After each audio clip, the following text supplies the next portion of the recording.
Olá pessoal, tudo bem com vocês? Eu espero que estejam todos bem e se cuidando. Na aula de hoje, nós vamos dividir em duas partes, em dois momentos. No primeiro momento, nós vamos estudar um pouco sobre os contos.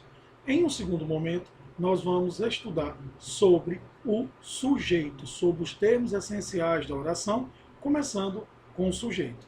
Tá? Vou dar uma diminuída aqui na tela e nós vamos começar com o nosso slide, como sempre nós fazemos. Tá?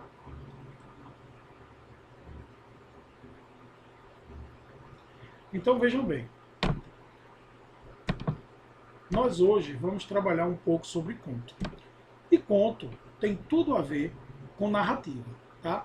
Lembrando que narrativa é um tipo de texto onde existe alguém contando a história. Essa pessoa pode ser um personagem, pode ser um observador, pode ser alguém que nem é personagem, nem é observador, ele está somente ali como onisciente e onipresente, tá? Vendo tudo, fazendo tudo.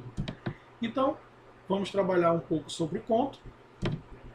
E aqui, o conto ele é um dos gêneros narrativos mais comuns da tradição literária brasileira. Tá? A gente teve Álvares de Azevedo, Machado de Assis, Mário de Andrade, que são excepcionais nesse tipo de texto, nesse tipo nessa tipologia textual que é o conto. Tá? Existem algumas subcategorias de conto, tá certo? Pode ser o conto de fadas e o conto fantástico, tá? Mais tarde a gente vai entender um pouquinho a diferença entre eles dois. Esse gênero literário, ele tem uma estrutura montada como uma narrativa, só que uma narrativa curta, que envolve apenas um conflito. A gente chama de conflito a problemática que está ligada ali diretamente à história do conto, tá? Existe um momento de tensão, que é aquele momento principal da história, que a gente vai chamar de clímax, tá certo?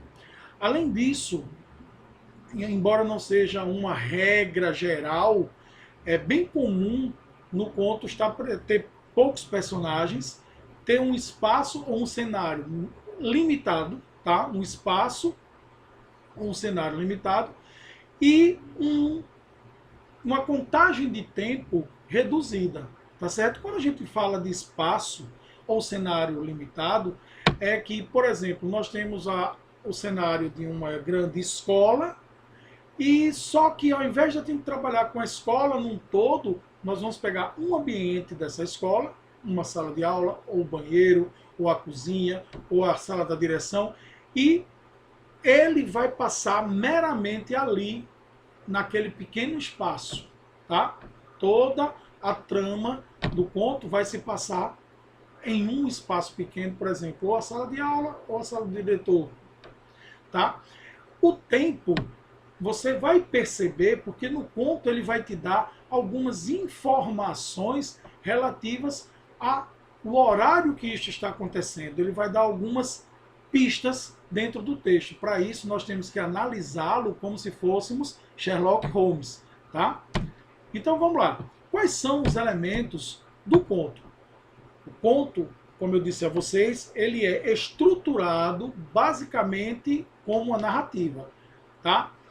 Nesse sentido, nós temos personagens ou personagem. Tá? A questão dos personagens corresponde aos seres ou às pessoas que sofrem a ação do enredo das narrativas. Tá? Nesse sentido, os personagens podem ser seres humanos ou outros seres viventes, tais como animais, plantas ou objetos humanizados. Vamos pegar aqui uma cena daquele filme A Bela e a Fera, onde a gente tem a xícara, o castiçal, que tem características humanas, tá? Não são humanos, mas são objetos humanizados, tá certo? Tem características com a proximidade do ser humano, tá? A gente vai ver Agora, a questão de um texto de Clarice Lispector é que tem uma personagem chamada Ana, que é o conto, e o nome desse conto é O Amor, tá? Vamos analisar o seguinte, eu vou ler e vocês vão prestar bastante atenção. Os filhos de Ana eram bons, uma coisa verdadeira e sumarenta. Cresciam, tomavam banho, exigiam para si, malcriados, instantes cada vez mais completos. A cozinha era, enfim, espaçosa, o fogão enguiçado dava estouros, o calor era forte no apartamento que estavam aos poucos pagando, mas o vento bateu nas cortinas que ela mesma cortara, lembrava-lhe que se quiséssemos podia parar e enxugar a testa, olhando o calmo horizonte. Como um lavrador, ela plantara as sementes que tinha na mão, nas outras, mas essas apenas, não outras, mas essas apenas. E cresciam árvores, cresciam sua rápida conversa com o cobrador de luz, crescia a água enchendo o tanque, cresciam seus olhos, cresciam a mesa com comidas, o marido chegando com jornais e sorrindo de fome, o canto importuno das empregadas do edifício. Ana dava a tudo tranquilamente, sua mão pequena e forte, sua corrente de vida. Isso é de uma obra chamada Laços de Família, de Clarice Lispector. Tá? Então vamos perceber alguma coisa. Vamos estudar algumas situações. Vamos lá. Quando eu disse a vocês que o conto ele coloca para você algumas informações, né? E a gente tem que ser aí meio que detetive, a gente já deduz que o local onde se passava a história, tá? Ela fala aí de fogão enguiçado, que dava estouro, a cozinha, enfim, era espaçosa. E aí ele está dando uma descrição do local onde Ana estava, que era dentro da sua casa, do seu apartamento. Quando ele fala, a gente deduz que seja apartamento, porque lá embaixo ele vai falar do canto importuno das empregadas do edifício. Então, quem mora no edifício mora em apartamento. Então, veja que nós temos algumas condições que são colocadas com alguns detalhes que nós vamos percebendo onde é que se passa todo o enredo da história. Aí aqui eu coloquei para vocês, nota-se que o leitor conhece a personagem pelas ações de Ana. Ela plantara as sementes que tinha na mão, não outras, mas essas apenas. Bem como pela descrição de pessoas próximas a elas, como seus filhos e o marido. Tá? Além disso, sobre o cenário descrito, a cozinha em específico e o apartamento em geral são também elementos que fazem o leitor pensar sobre quem seria a personagem. Veja como é que funciona, tá, a personagem dentro de um conto, certo? Nós temos a figura do narrador, que também é uma das partes do conto, tá certo? É uma das características dos contos. O narrador e o tempo. O narrador é aquela criatura, aquela pessoa que narra a história. O narrador ele pode estar em primeira pessoa. Quando a gente diz em primeira pessoa, quem é a primeira pessoa? Eu ou nós. Ela pode ser primeira pessoa do singular ou primeira pessoa do plural. Essa primeira pessoa é a pessoa que fala, a pessoa que discursa, tá certo? E como ele se trata da primeira pessoa, eu, fatalmente esse narrador, ele é personagem da história, tá? É quem participa do enredo que narra, tá certo? Os verbos, eles são flexionados. Vou dar uma pausa aqui. Flexão dos verbos. O verbo ele pode concordar em número pessoal. Os verbos eles podem concordar em número pessoal, em colocação, tá certo? Eles podem concordar de acordo com o objeto qual ele está se referindo, ou o sujeito qual está se referindo.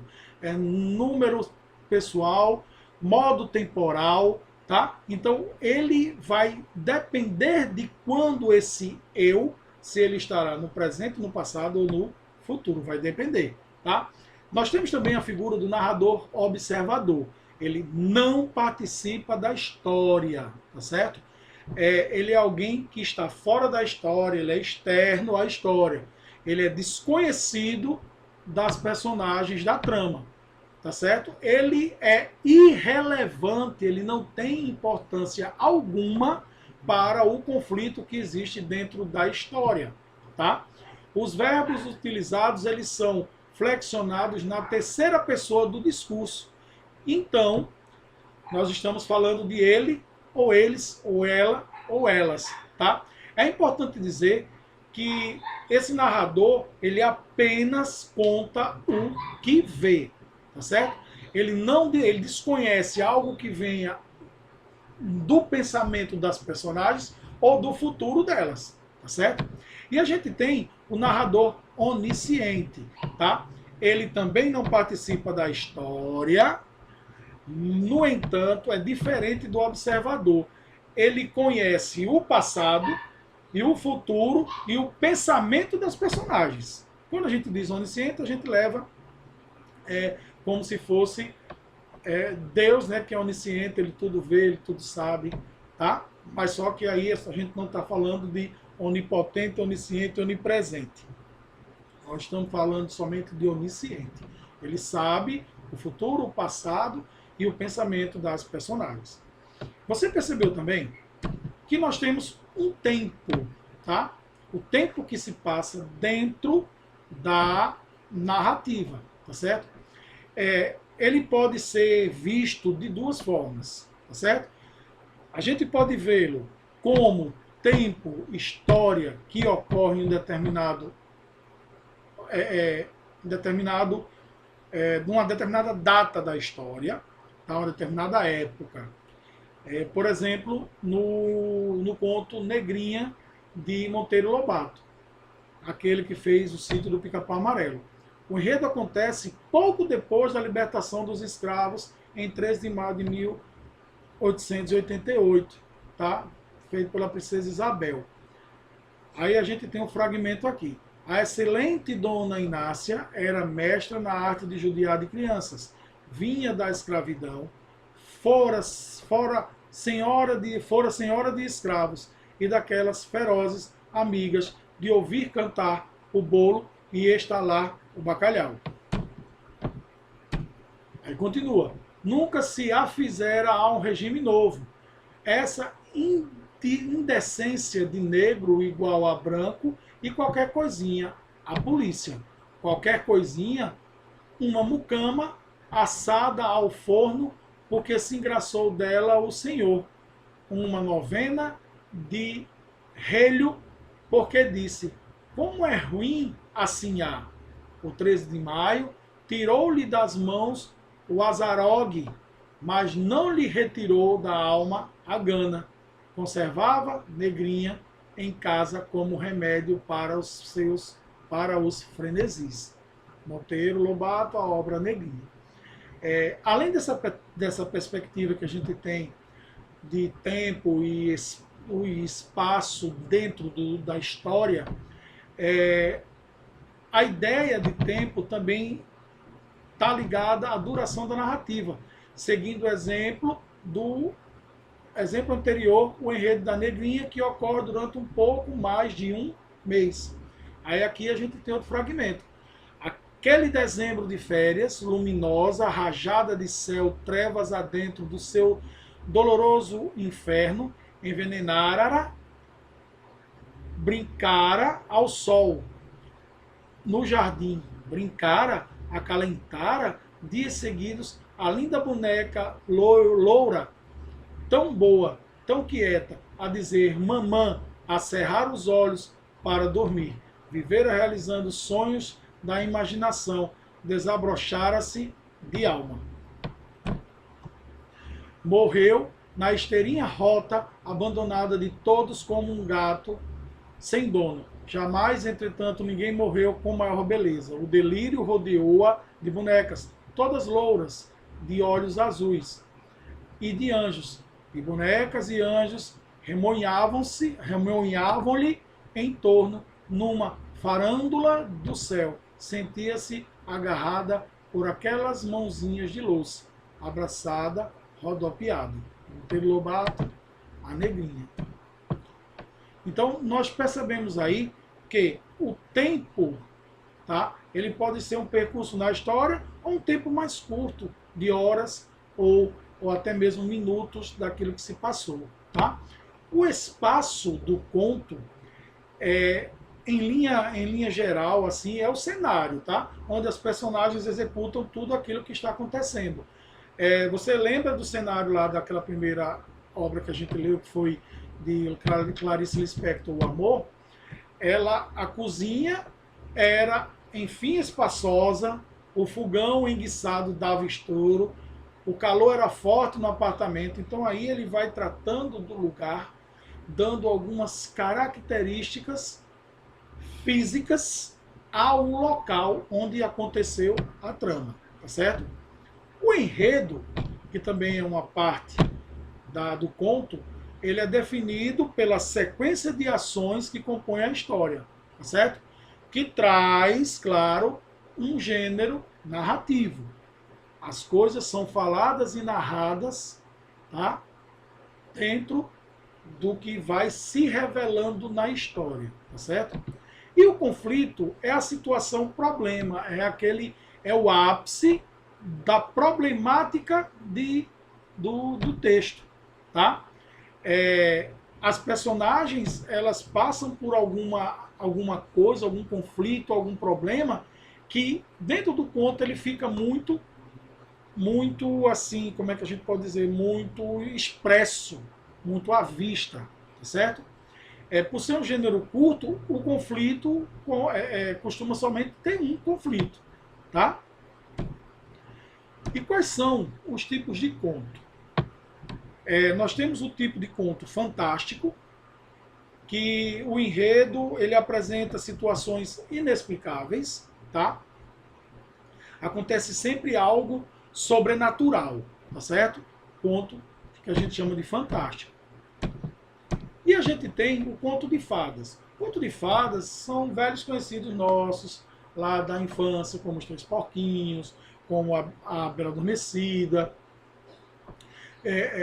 ou personagens folclóricos, como fadas, gnomos, animais, a personificação de objetos em pessoas, tá? É muito comum, a gente tem no final sempre um fundo de moral, a moral daquilo que foi dito, tá certo? Tem sempre um caráter de ensinamento, tá? Você vai aprender lendo aquilo ali, tá certo? Bom, encerramos aqui a nossa primeira parte, a parte que nós falamos sobre os contos, tá?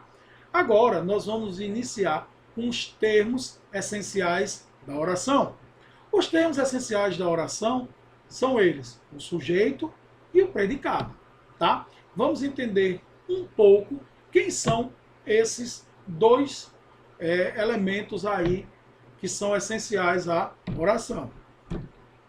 Bom, como eu já disse, a oração ela é composta por sujeito e predicado. Esses dois elementos é que estruturam todo o restante da oração, tá certo? O sujeito, ele é o elemento que estabelece a concordância do verbo. Por exemplo, o verbo sempre vai concordar com a pessoa a qual ela está se referindo.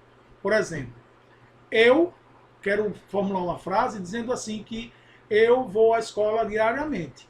Então, eu quero colocar aqui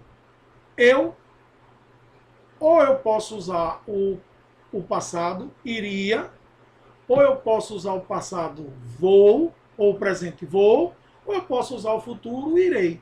Então, eu posso colocar os verbos nessas três condições, tá? Entretanto, sempre eu vou ter que colocar o verbo de acordo com o sujeito. No caso, eu.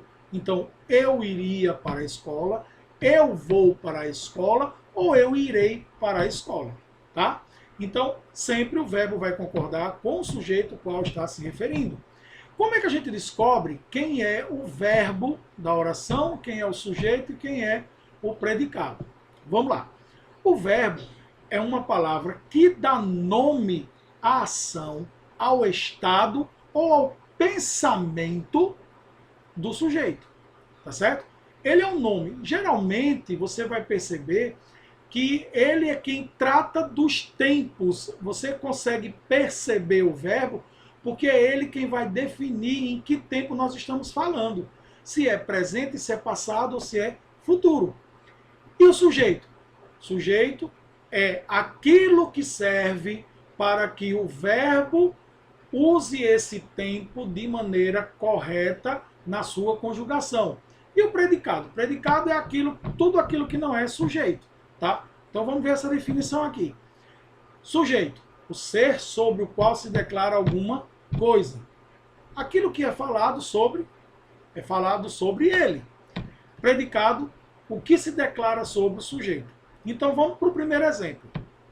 As ruas são intransitáveis.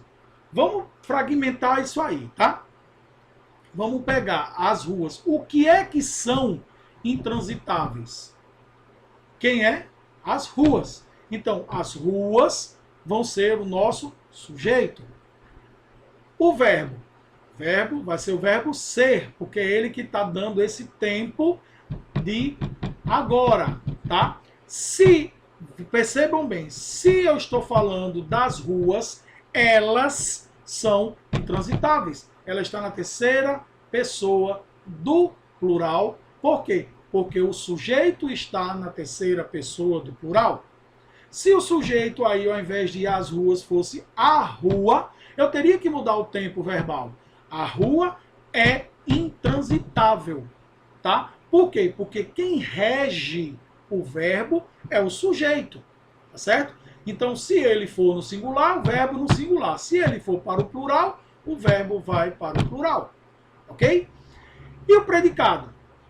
O predicado é tudo aquilo que não é sujeito. Então, nós vimos que o sujeito é as ruas e se o sujeito é as ruas, tudo que vem depois dele vai ser o nosso predicado. Então, são intransitáveis é o nosso predicado, tá certo? E aí depois nós vamos estudar sobre esse predicado. Quando ele tem um núcleo, que é um verbo, é predicado verbal. Quando ele tem um núcleo, que é um nome, é um predicado nominal. Quando ele tem dois núcleos, um verbo e um nome, ele é predicado verbo nominal. Isso a gente vai estudar um pouquinho mais na frente, tá? Bom, o segundo exemplo. Os alunos chegaram atrasados novamente. Quem foi que chegou atrasado novamente? Isso, os alunos. Quem vai ser o nosso sujeito? Alunos. Quem é que está regendo o tempo? Aí é a palavra chegaram. Se eles chegam, foi agora. Se eles chegaram, foi no passado. Se eles chegarão, seria futuro. Então, chegaram dá o nome da ação praticada pelo sujeito, que foi de chegar. Então, chegaram será o nosso verbo e chegaram atrasados novamente será o nosso predicado. Por quê? Porque o predicado é aquilo que não é o sujeito. Ok? Bom, vamos continuando. Quando a gente percebe o sujeito de uma oração, nós temos que perceber também a parte principal dele, tá? Essa parte principal é a palavra que leva toda a carga de entendimento do sujeito. Nós vamos dar o nome de núcleo do sujeito, tá? Vamos para o exemplo. O garoto logo percebeu a festa que o esperava. Quem foi que percebeu a festa? O garoto. Então, o garoto vai ser o sujeito. Só que aí eu tenho duas palavras. O sujeito. Se eu substituo, tiro o sujeito, deixo só o. Vamos ler a frase. O logo percebeu a festa que o esperava. Fica totalmente sem sentido. Se eu coloco, garoto logo percebeu ou não vai me dar o sentido correto da frase, mas o garoto vai. Então a parte mais importante vai ser quem? Garoto. Então o núcleo do sujeito será garoto. E o predicado? Aquilo que não é sujeito. Logo percebeu a festa que o esperava. Tá? O núcleo do sujeito, ele pode ser expresso por um substantivo, que é aquela substantivo é aquilo que dá nome a tudo, tá? Um pronome substantivo, que é um pronome que substitui um substantivo, um numeral, ou numeral substantivo, ou qualquer palavra substantivada, tá certo? Ela pode ocupar aí o lugar de núcleo do sujeito. Olha outro exemplo. A casa foi fechada para a reforma. Quem foi fechada para a reforma? Vamos dar uma pausa aí, vocês vão perceber aí que nós temos dois verbos. Tá? Quando a gente tem dois verbos, nós temos uma locução verbal. Tudo que a gente tiver em dois na língua portuguesa, a gente chama de locução. Tá? Locução substantiva, quando a gente tem dois substantivos para dar um entendimento de uma coisa só. A gente tem locução verbal, a gente tem dois verbos que eles funcionam juntos para que tenha entendimento geral. Tá? Então, a casa foi fechada para a reforma. O que é que foi fechada para a reforma? Isso, a casa. Então, quem é a parte mais importante do sujeito? A letra A ou a palavra casa? Isso mesmo, a casa. E qual vai ser o predicado? Lembrando aquilo que não é sujeito. Foi fechada para reforma. Tá? Isso é um exemplo de substantivo. Aí a casa seria o nosso substantivo. Um exemplo de pronome substantivo. Eles não gostam de carne vermelha. Quem é que não gosta de carne vermelha? Eles. Tá? Então, eles não gostam de carne vermelha. Quem é que não gosta? Eles. Eles é o núcleo do nosso sujeito, que nesse caso é um pronome do caso reto, que está ocupando o lugar de um substantivo. E que é o predicado? Não gostam de carne vermelha. Exemplo de numeral substantivo. 3 excede. 3 excede. O verbo exceder, quem excede? 3. Então 3 vai ser o núcleo do sujeito, é um numeral que substitui um substantivo. E o predicado vai ser aquilo que não é sujeito, excede. Um oi foi expresso rapidamente. O que é que foi expresso rapidamente? Um oi, tá? Ele pode, aí um oi vai ser o meu sujeito. Quem vai ser o núcleo? O numeral ou o substantivo? Claro que vai ser o substantivo. Então o substantivo vai ser oi e ele vai ser o núcleo do sujeito. E o restante da frase foi expresso rapidamente, vai ser o meu predicado. Tá? Bom, sobre sujeito, nós temos vários tipos de sujeito que aparecem dentro de uma oração. Tá?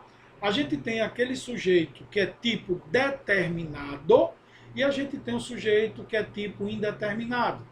Esses sujeitos determinados, eles podem ser simples, compostos, oculto, desinencial ou elíptico, como você queira chamar, é uma coisa só. E o indeterminado ou inexistente, que está dentro dos indeterminados, porque a gente não consegue determinar quem são, ou ele não existe. Vamos perceber como é que funciona cada um deles. Sujeito simples é quando a gente tem apenas um núcleo. Então, naquelas frases anteriores, todos os sujeitos ali eles são simples. Por quê? Porque eu tenho somente um. Tá? O verbo se refere a um só substantivo. Esse substantivo pode estar no plural, no caso de eles foram à festa. Quem for à festa? Eles. Isso não quer dizer que é composto. Agora, se eu digo assim, eu e eles fomos à festa. Quem foi à festa? Eu e eles. Eu tenho dois sujeitos aí, então eu tenho dois núcleos de sujeito, então eu tenho um sujeito composto. Tá? Vamos para o exemplo aqui de sujeito simples, que é quando só tem um. O desenho em nanquim será sempre uma expressão admirada. O desenho em nanquim sempre será uma expressão admirada. Quem é que em Nanquim quem será uma expressão admirada? O desenho em Nanquim. Quem é o núcleo? É desenho. Nanquim, gente, é um tipo de tinta, tá? Tipo de tinta preta. Quem é o núcleo? O desenho. Porque se eu tiro em Nanquim, o desenho será sempre uma expressão admirada. Não perde o sentido, tá? E quem vai ser o predicado? Será sempre uma expressão admirada. Vamos para o sujeito composto.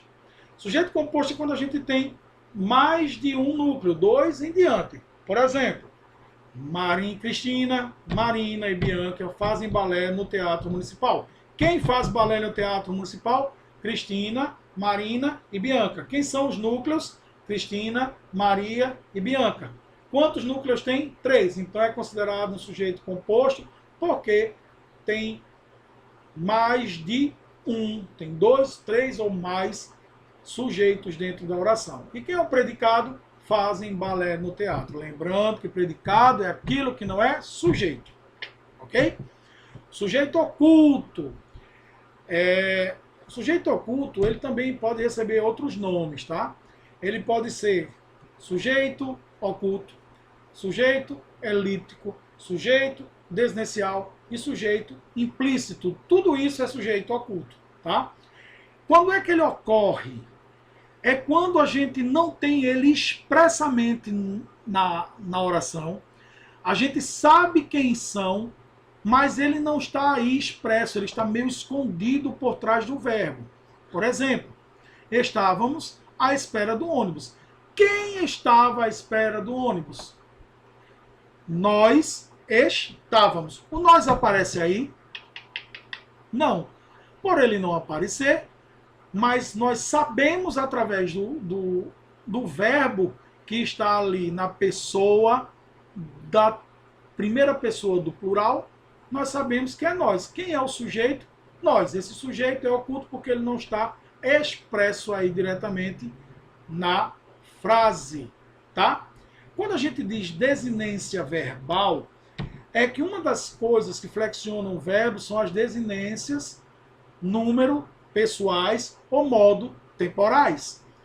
Essas desinências verbais, elas mudam, tá? Mudam concordando com o sujeito que não aparece ali. Então o verbo ele vai concordar com o sujeito ao qual está se referindo. Por exemplo, estava cansado de estudar. Quem estava cansado de estudar?